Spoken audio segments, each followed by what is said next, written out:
Hello. Welcome to this beginner's guide to the Spectrum Retreat. In this video, I'll be explaining some of the features and concepts that exist in the game The Spectrum Retreat. The Spectrum Retreat is a puzzle and mystery game. In this video, I will not be discussing any of the mystery elements of the game, and only the basic concepts that exist in the puzzle sections of the game. This is not a walkthrough of any of the puzzles, and I highly recommend that if you're going to play the game, you figure out everything for yourself as much as possible. That being said, if people want me to create a walkthrough for any of the puzzles, I'd be willing to do so, but I found every one of the puzzles relatively easy to solve with a little thought and consideration.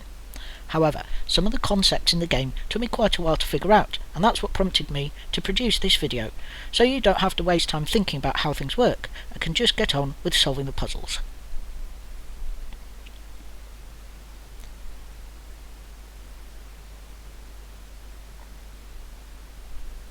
The key concepts I will be discussing in this video are types of block, absorption and passing, non-Euclidean geometry, magnetic target or teleporting, and gravity switches. Types of block. The first type of block is the changeable block. That's one right there. Changeable blocks will change colour when you absorb colour from them.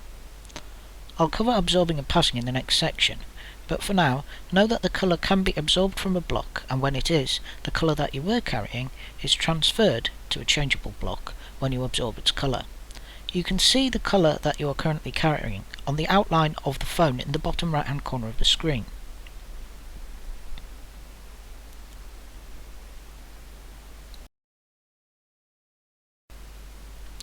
Watch how the colour changes from white to red when I absorb the colour from the block.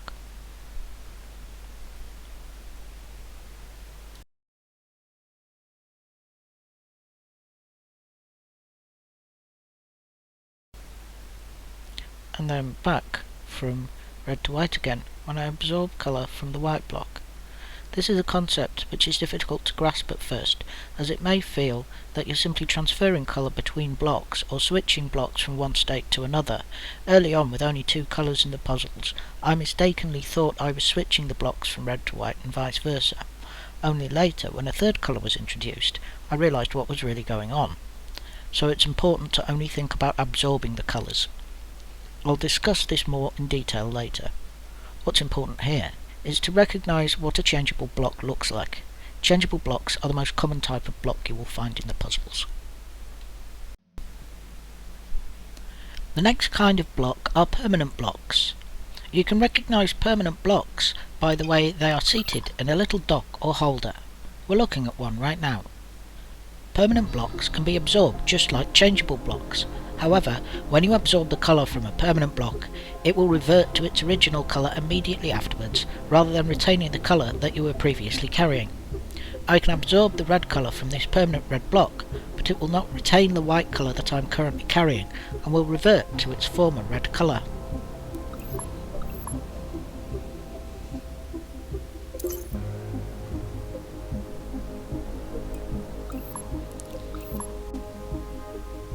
Permanent blocks are always seated in little black docks, just as this one is here. Whenever you see a block that looks like this, you should know that it will eat whatever colour you are going to transfer to it. This is hugely important, as you could end up losing a colour from the puzzle and making the puzzle unsolvable by doing so. While changeable block can be used to store colours, permanent blocks cannot.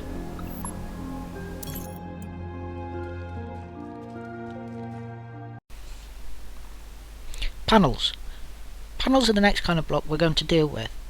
Now in the forthcoming clip, you're going to see an example of the non-Euclidean geometry, which I will mention forthcoming. But, for the time being, try to ignore the disconcerting aspect and focus instead on what panels look like and what they do in the game. Panels are flush with the wall in which they're set, but just like changeable blocks, you can absorb colour from them and store colours on them. Very often, panels have a second side, which allows you to use them as a way to transfer colours from one side of a solid wall to another. When you see a panel, you should immediately think, is there a way to get to the other side of that wall? And if there is, then you probably need to use the panel to transfer colour from one side of a solid wall to another. Another reason for panels to be used is to prevent access to a particular block from certain angles and only allow it from other angles, and you will see many blocks shaped or positioned in such a way as to make it only possible to have a direct line of sight to the block from particular positions and not from other positions. blocks that don't look like blocks. From time to time, you will come across blocks that don't look typically like regular blocks.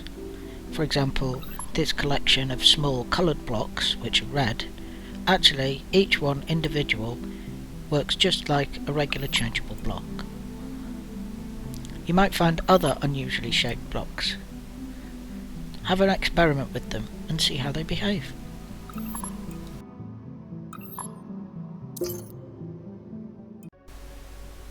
Absorption and passing. I've already shown you how you absorb colours from blocks. When you have a colour absorbed, you'll be able to see what colour that is because the ring on your phone device changes to represent the colour you're currently carrying.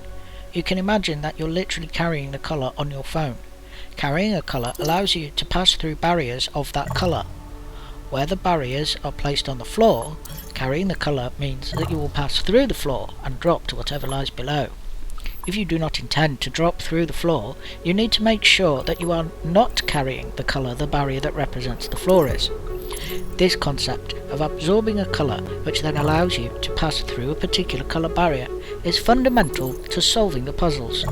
The colour that you are carrying also affects your ability to use magnetic targets, but I'll discuss that later.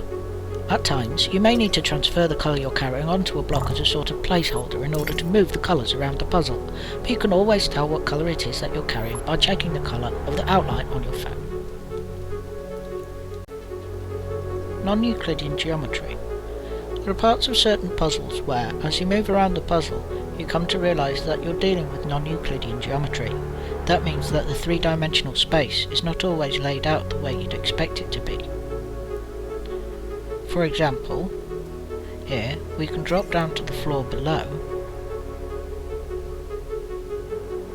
and then we can drop down again,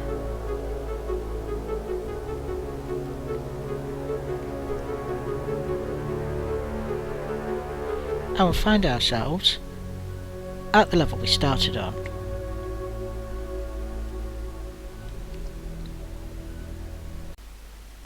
In this clip from earlier, I showed you how we managed to look down on the top of a hollow tower by travelling around the corner several times. At no point did we ever go up, yet we found ourselves looking down from something that we'd previously been at ground level with.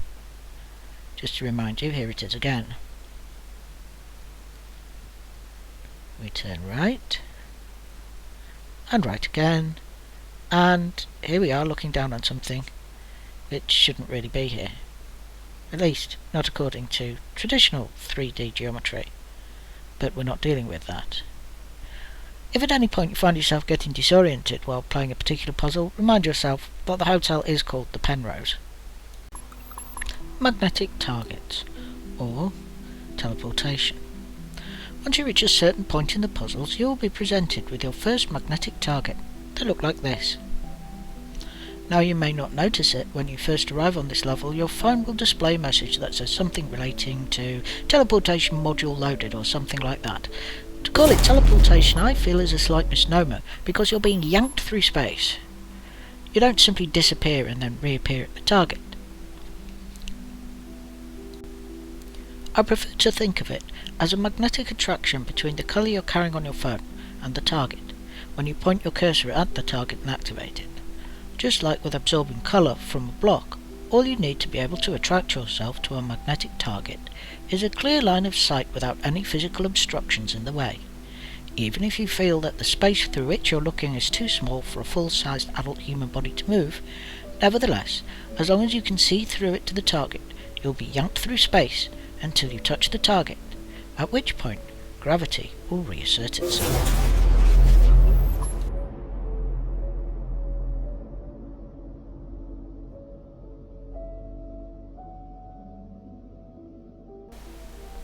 Gravity switch. The gravity switch is the last of the elements I'm going to discuss here. This is what a gravity switch looks like. When activated, a gravity switch will change the direction in which gravity applies, so that whichever surface the switch is on will become the new down. Gravity will attract you to this surface with immediate effect. The switches are activated by bumping into them.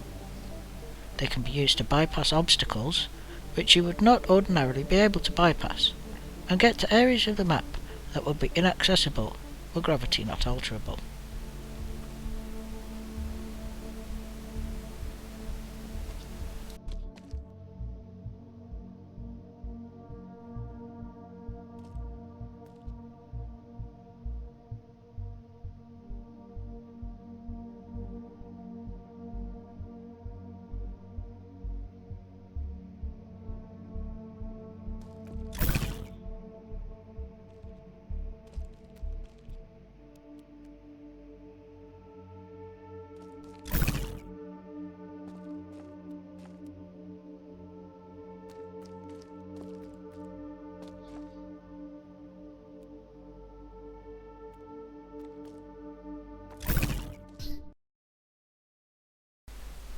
Thank you very much for watching this beginner's guide to the spectrum retreat.